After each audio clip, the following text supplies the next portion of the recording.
반갑습니다. 슬기로운 지구생활의 이정입니다. 앞에서 남녀관계에 대한 주변 정리에 대해서 알아보았습니다. 이번에는 결혼 상대에 대한 기준에 대해서도 한번 알아볼까요? 결혼 상대의 기준은 어때야 할까요? 월 수입이 얼마냐, 얼마나 출세했느냐가 기준이 될까요? 그건 아니겠지요. 요즘 세태가 좀 그렇기는 하지요. 인간의 삶의 목적이 영적인 진화라는 것을 알고 있는 수준 높은 구독자로서는 이러한 세속적인 것이 기준이 될 수 없다는 것을 이미 알고 계시리라 믿습니다. 그렇다면 결혼 상대의 기준 중 가장 중요한 것이 뭘까요? 첫째, 상대방이 본인의 진화에 도움이 되느냐 안 되느냐 하는 것입니다. 역시 진화가 기준이 됩니다. 상대를 고를 때의 기준은 상대가 나를 진화시켜줄 수 있는 사람인가 아니면 대화시켜주는 사람인가가 되어야 한다는 것입니다. 그렇다고 해서 상대가 월등하게 훌륭한 것이 무조건 좋은 것이 아니라 둘의 수준이 비슷한 것이 좋다고 합니다. 영적인 조건뿐 아니라 기적인 조건, 사회 통념상의 조건, 자라온 환경이나 상식 수준 등이 너무 차이가 나도 참 살아보면 별로 좋지가 않습니다. 드라마에는 신데렐라 이야기도 많이 나오지만 살아보면 별로 좋지 않은 경우가 많습니다. 그래서 이혼하는 사람이 많잖아요. 주변에서 환영받지 못하는 만남이나 부모가 결사적으로 반대하는 만남은 다 이유가 있는 것이지요. 물론 자식이라고 해서 부모의 생각을 강요하는 것은 부모들의 잘못이죠. 대개 자식을 소유물이라고 생각해서 각자의 영역을 인정하지 않는 경우가 많은데 그래도 반대하는 이면에는 다 이유가 있는 거잖아요. 그러니까 왜 반대하시는지 이유를 찾아보시고 그 이유가 공부에 도움이 되느냐 안 되느냐 하는 것도 생각해 보셔야 합니다. 무조건 부모의 의견을 따르라는 말씀이 아니라 참고할 필요는 있다는 말씀이지요. 삶의 목적이 진화라는 것을 알고 무엇이 중요한지를 아는 사람은 단순하게 행복하게 사는 것에 만족을 못하는 경우가 대부분입니다. 그래서 저 사람을 만나 내가 행복해지느냐 불행해지느냐가 기준이 되는 것이 아니라 내가 진화를 할 수 있느냐 아니면 퇴화하느냐가 조건이 되는 것입니다. 예를 들어 너무나 다정다감한 사람이고 능력 있고 다 좋은데 혼자 있는 시간을 허락하지 않아 내면을 들여다볼 수 있는 시간도 없고 명상을 할 수 있는 시간도 허락되지 않는다면 이건 진화에 도움이 되지 않는 것이죠.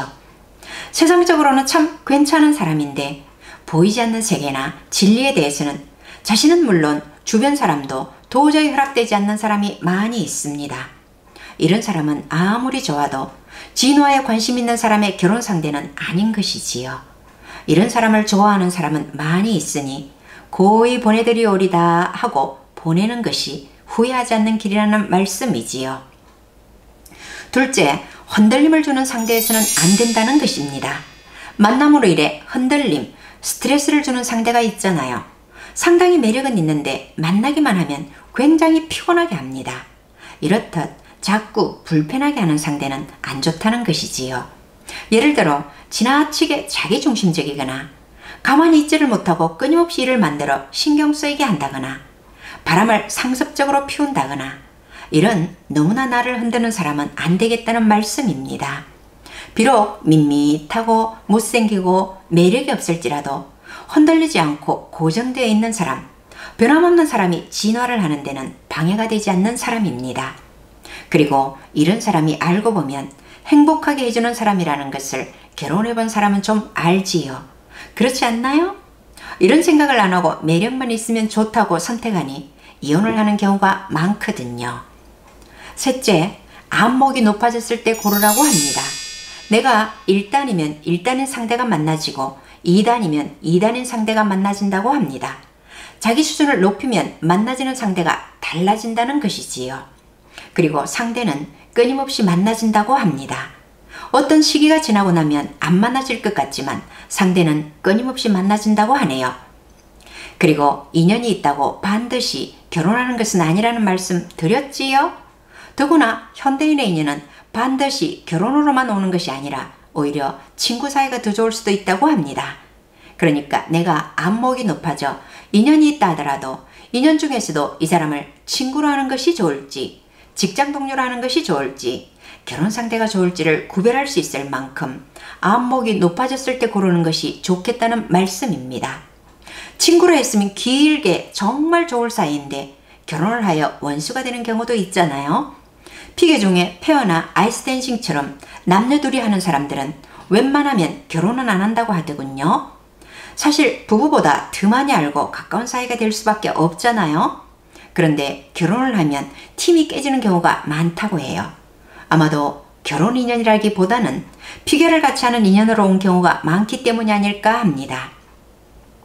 결혼 상대는 내가 존경할 수 있는 면을 가진 사람이 좋습니다. 존경스러운 면, 내가 따라가지 못하는 면이 있는 사람이어야 좋다는 것이지요. 서로 존경하지 않으면 부부 사이가 형편없습니다. 아름답지 못하고 격이 떨어집니다. 저는 사랑이라는 말은 믿기 어렵더군요. 사랑해서 결혼했다는 사람들이 2년 반 정도가 지나면 상습적으로 거짓말하고 서로 속이며 사는 경우가 대부분이더군요. 그에 비해 존경은 진실합니다. 위장이 없는 것이고 자발적으로 하는 것이기 때문입니다. 그리고 또 인연이라는 것은 두 사람이 서로 똑같이 만나고 싶고 결혼하고 싶어야 인연이지 한쪽만 좋으면 인연이 아니랍니다. 비극은 인연이 아닌데도 사람들이 무릅쓰고 뛰어넘어서 생기는 경우가 대부분이랍니다. 기준은 서로 똑같이 좋아해야 인연이라는 말씀을 드리며 이만 인사드립니다. 고맙습니다.